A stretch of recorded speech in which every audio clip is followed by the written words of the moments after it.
Bien, estamos de vuelta, muchachos. Escenario social al aire nuevamente con nuestro segundo bloque. Normalmente lo que hacemos, siempre hacemos este mismo ejercicio, ¿cierto? Dedicarles el segundo bloque un poco a la región. Para contextualizar, Cristian, Alfredo, respecto de lo que ha ocurrido estos últimos 7 días, los últimos 7 días anteriores, cuando hicimos el programa del día sábado pasado, del día sábado 24, ¿cierto? Teníamos un promedio de 82 personas contagiadas, ¿cierto? Un total de 82 personas contagiadas diarias. Fíjense que en estos últimos 7 días, entonces, para lo que es este programa, entonces tenemos un total de 66.7 personas, un promedio, perdón, de 66.7 personas contagiadas. Entonces, ese no es un escenario menor, pensando, ¿cierto?, en lo que tiene que seguir ocurriendo de aquí a fin de año. ¿Ya? Y por eso también eso representa quizás la diferencia que se produce con el universo de votaciones a nivel nacional, que supera el 50%, y Magallanes lo que se observa entonces, o lo que se observó el 25 de octubre es que solamente, o no solamente, sino que es un porcentaje bastante alto igual, el 41% del padrón electoral magallánico entonces concurrió efectivamente a sufragar.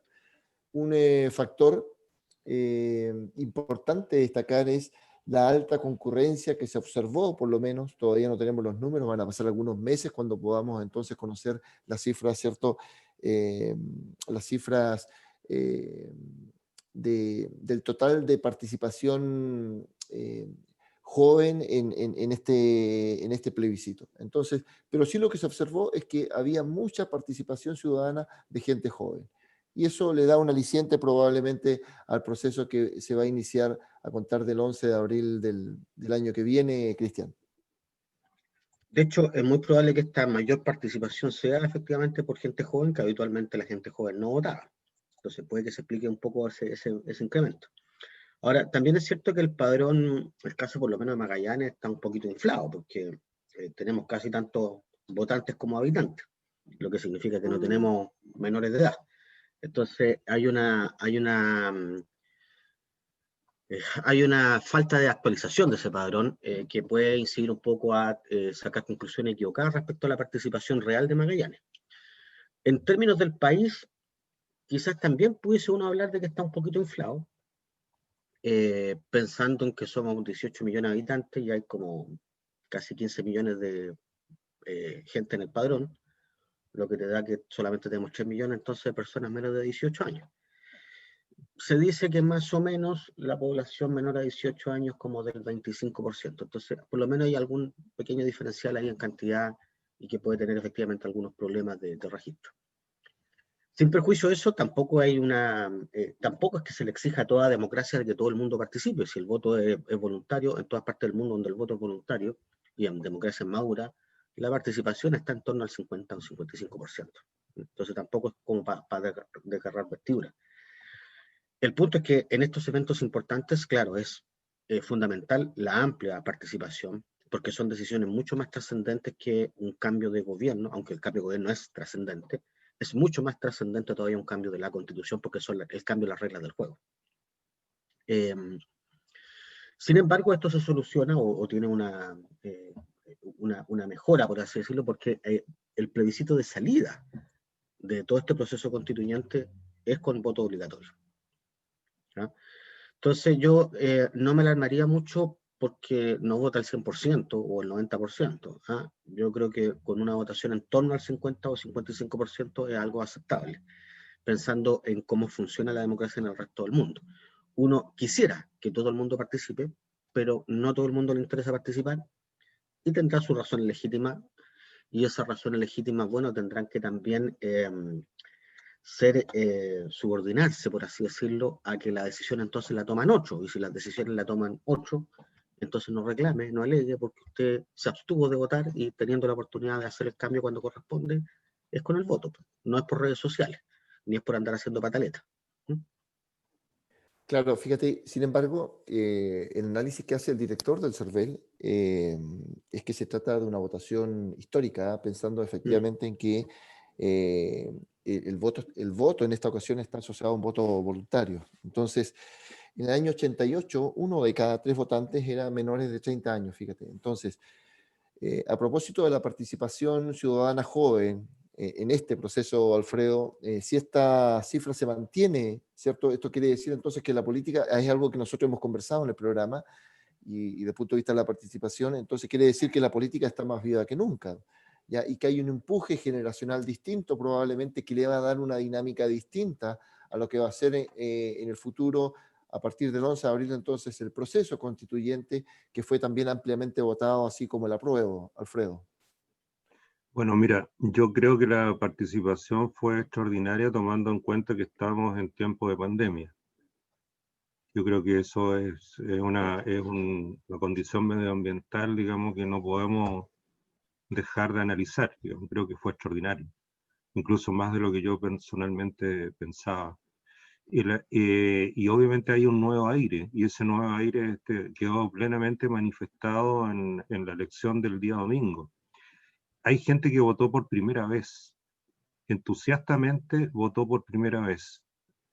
Y hay personas que pertenecen a la tercera edad avanzada, que pese a estar en situación de pandemia, con todos los cuidados sanitarios y el peligro en términos relativos para su salud, dado que era una situación histórica, también acudió a votar.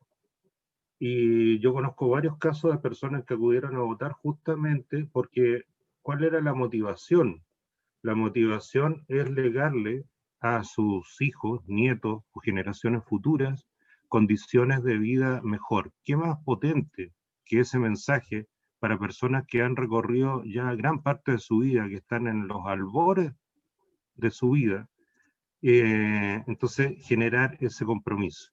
Entonces, yo creo que hemos tenido un comportamiento tremendamente maduro de parte de las personas, pese a estar en una situación de pandemia.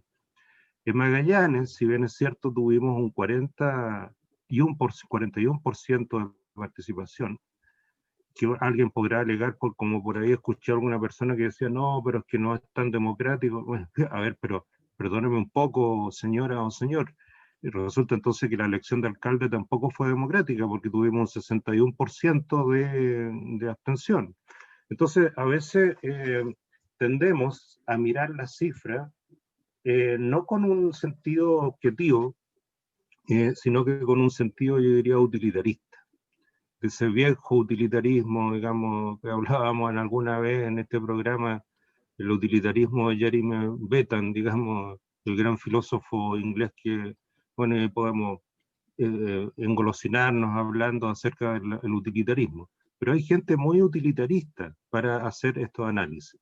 Cuento corto, aquí lo que pasó fue una gran manifestación, fue una fiesta democrática y esto le da mucha esperanza en términos de la participación. Personalmente pienso de que el voto debiese ser obligatorio. Así como se paga el IVA, se pagan impuestos, se pagan las contribuciones, el voto debería ser obligatorio. Y normalmente escuchamos por ahí un discurso medio facilista que dice, no, si a mí yo no voy a ir a votar porque a mí el Estado, el gobierno no me ha dado nada, etcétera, y se critica el voleo. Pero esa persona tiene que entender que cuando transita por la calle tiene veredas, tiene alumbrado público, tiene un semáforo, tiene una plaza, tiene alcantarillado, tiene luz eléctrica que fluye, digamos, a través de los postes o los cables, tiene una cierta protección social que podría ser mejor en un hospital, etcétera. Entonces, de repente tenemos que incentivar esa mayor conciencia, pero yo estoy plenamente feliz porque creo que vienen nuevos aires en la democracia chilena.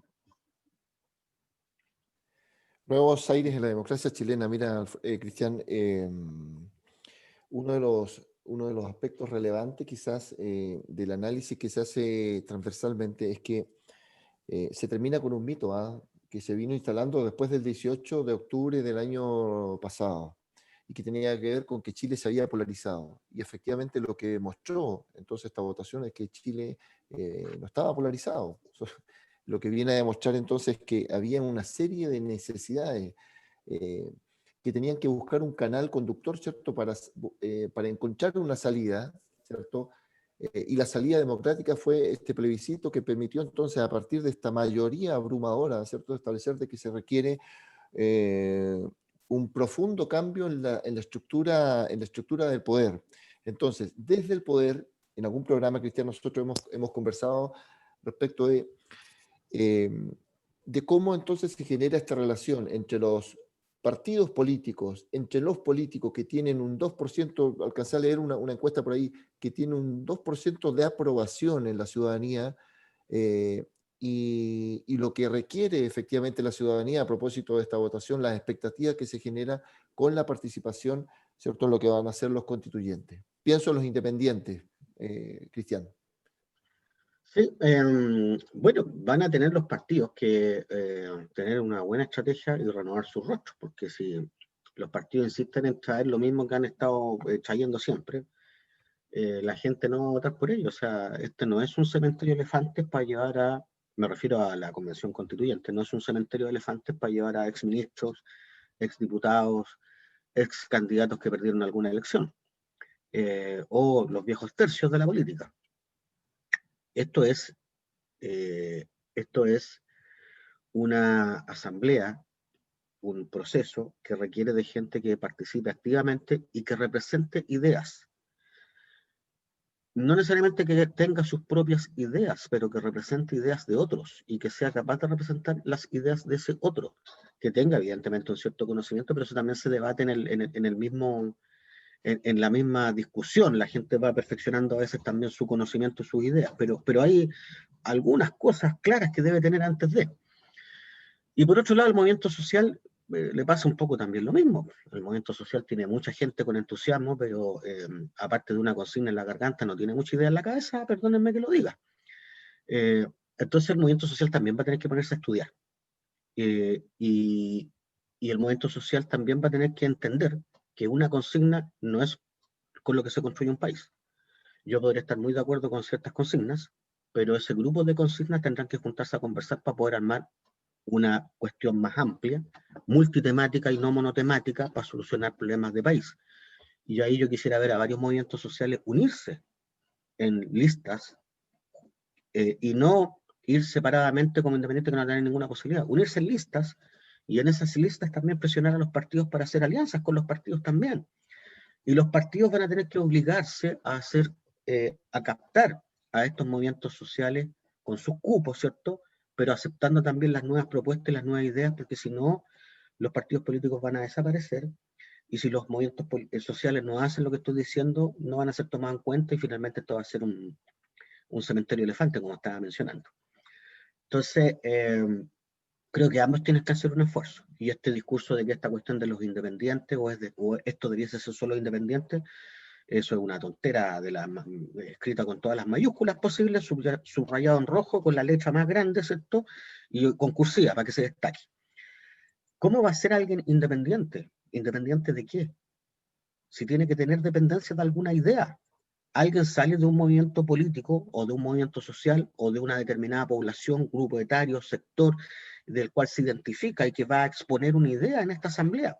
¿O vamos a elegir a la gente porque es simpática? ¿O porque es bonita? ¿O porque parece que es honesto? Puede que sean cualidades dignas, pero también es la idea que representan y lo que van a escribir en la Constitución. Si aquí se va a escribir algo, se va a escribir algo que va a tener un impacto en la vida común. Y no basta que ese algo que esté escrito con bonitas palabras. Tiene que estar coherentemente escrito, tiene que abordar los aspectos que debe abordar una Constitución. Y esos aspectos, insisto, no son solo los derechos, es la forma como se organiza el Estado y cómo se distribuyen los poderes. Fíjate que en alguna conversación, Cristian, hablábamos de que todos estos fenómenos de crecimiento, ¿cierto?, que tienen que ver con movimientos que se han ido instalando en nuestra sociedad, no más AFP, por nombrar algunos, ¿cierto? De momento que ellos tengan, y tú lo decías, me quedó ese concepto, conciencia política, entonces efectivamente van a entrar probablemente desde la independencia, ¿cierto?, a generar espacios de representación. Porque lo que se observa hasta este minuto son fenómenos prepolíticos. Alfredo, fíjate que El triunfo, por decirlo de alguna forma, ¿cierto? El resultado de la votación eh, eh, es un triunfo que tiene que ver a manifestaciones ciudadanas, ¿cierto? No es un triunfo de los políticos, no es un triunfo de los partidos, ¿cierto? No es un triunfo del gobierno. ¿Por qué hablo del tema del gobierno? Porque efectivamente la última modificación que se hizo al gabinete tenía que ver, ¿cierto?, con incorporar a figuras que estaban por el rechazo, ¿cierto? Mm. Que estaban por el rechazo. Y pienso en el ministro de Relaciones Exteriores, el ministro Alaman, pienso en el propio ministro del Interior, el ministro Pérez, pienso en el ministro vocero, ¿cierto? Entonces, eh, desde el punto de vista del poder, ¿cierto? Y esto que hablamos de generar, de profundizar entonces un cambio en la estructura de poder, ¿en qué pie? Muchachos, y probablemente vamos a generar una parte importante de lo que resta del programa en discutir sobre esto. ¿En qué parte entonces queda, eh, cómo queda, ¿cierto?, la estructura política del gobierno, habiendo incorporado estos cambios, ¿cierto?, de alguna otra forma fundamentales, respecto con el resultado o respecto del resultado de lo que ocurrió el 25 de octubre. Alfredo, parto contigo. Bueno, yo creo, sin ser, digamos, sin poner, digamos, en el tubo de ensayo al gobierno y poder analizarlo con todos sus bemoles, digamos que ya yo creo que ahí ha tenido suficiente análisis, pero obviamente yo creo que el gobierno queda en un pie bastante complicado, en términos de que, primero, es un gobierno que ya le queda relativamente poco tiempo, o sea, le queda un año. Y empieza ya el síndrome del pato cojo, empezó bastante anticipadamente con carreras presidenciales dentro del mismo conglomerado gobernante, digamos, mostrándose. Por otra parte, digamos, es un gobierno, digamos, que sufrió una derrota. Uno podría no mirarlo así, o muchas personas dicen, no, si no se puede mirar, o sea, en un plebiscito y en política siempre hay, y tenemos que acostumbrarnos a esas personas que ganan y personas que pierden. Las personas que pierden también tienen que saber perder, y en política se pierde muchas veces. Entonces, yo creo que aquí también fue un mensaje claro, porque esto de decir, no, si aquí no hubo ni ganadores ni derrotados, eso puede sonar bien en términos teóricos, digamos, en términos de quedar con una frase políticamente correcta, como se lo ha escuchado a algunos parlamentarios o parlamentarias. Pero aquí hay gente que perdió en el día domingo. O sea, las personas que estaban por la opción rechazo perdieron. O sea, ellos tendrán que hacer su propio análisis, su propio recuento, su propia introspección, etcétera, etcétera, todo lo que se estime conveniente. Pero obviamente aquí estamos en presencia de un fenómeno que tampoco tenemos que empezar a contarnos cuentos fantasiosos. Los países funcionan a través de un sistema de partidos políticos. Si los partidos políticos se caen, desaparecen, se generan los populismos. Y surgen los populismos, digamos, al estilo del señor Chávez, como surgió en Venezuela. Entonces, ya que nos gusta tanto hablar de Venezuela, yo no soy partidario del señor Chávez, ni poco menos, no me gusta, digamos, pero justamente eso pasa cuando se desprestigian o decaen los partidos políticos. Ahora, también hay que decir una cosa, nadie tiene la asepsia penicilínica de la independencia. O sea, eso es una mentira.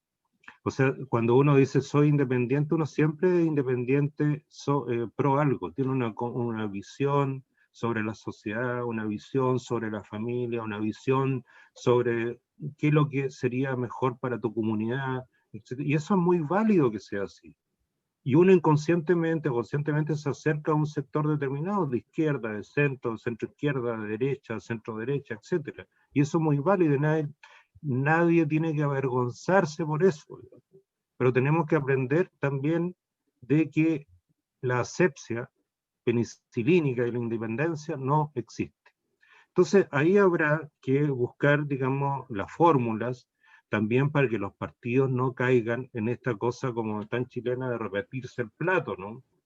Y eso de repetirse el plato lo han usado todos los gobiernos, lo usó el gobierno anterior, el anterior del anterior y el anterior. O sea, entonces como que tienen ciertos personajes clave, o sea, ciertos personajes que van a todas las paradas, como se dice. Entonces, yo creo que ahí los partidos tienen que ser un poco más generosos, abrirse quizás a caras nuevas, que caras nuevas no son caras jóvenes solamente, sino que pueden ser también gente de la tercera edad, y yo insisto sobre este tema, porque aquí en Chile vamos a tener el fenómeno de la conformación de nuestra pirámide demográfica, con mucha gente de la tercera edad durante el- los próximos años solamente, de aquí a 8 años, de aquí a 6 años. Y también por otra parte tenemos el tema de la inclusión, el tema de las personas que tienen capacidades físicas disminuidas, que tienen también un aporte que realizar a la sociedad.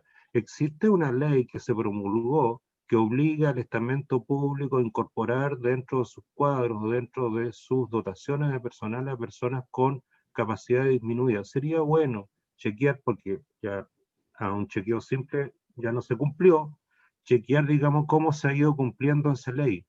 Y esa ley ahí está durmiendo la esperanza de los pobres, como se dice. Entonces, tenemos que eso traspasarlo también al ámbito de los partidos políticos. Y los partidos políticos, obviamente, son un instrumento necesario porque las democracias se basan en un sistema de partidos políticos. Otra cosa es que a veces se han cooptado los partidos políticos por la gente, digamos, que se repite el plato y que no es un gran aporte y que desprestigia su propia línea o su propia estructura, digamos, partidaria. Hay un proceso, Cristian, que ya se materializó, ¿cierto?, en el gobierno de la presidenta Bachelet, ¿cierto?, y que evidentemente se congeló porque no era parte del programa en el actual gobierno.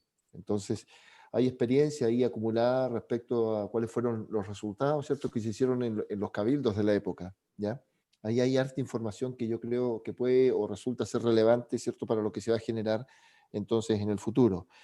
Pero sí, uno de los antecedentes que he leído y que me parece interesante, Cristian Alfredo, analizar es que yo creo que necesariamente a propósito de este fenómeno de transparencia que exige, ¿cierto?, la ciudadanía hoy en día, eh, estos procesos de accountability, ¿cierto?, hay que generar precisamente de que cada cierto tiempo, en función de un reglamento, ¿cierto?, Eh, que distinga lo que va a ser el proceso constituyente, habrá que generar entonces que permanentemente o cada cierta época, ¿cierto?, se vaya dando cuenta de cuál es el avance eh, que está teniendo, y eso sea, que está teniendo personas en el proceso constituyente y cuál es el resultado del trabajo de los convencionales, de los constituyentes, perdón, en este proceso, de manera que la ciudadanía vaya conociendo. Eso significa permear el proceso.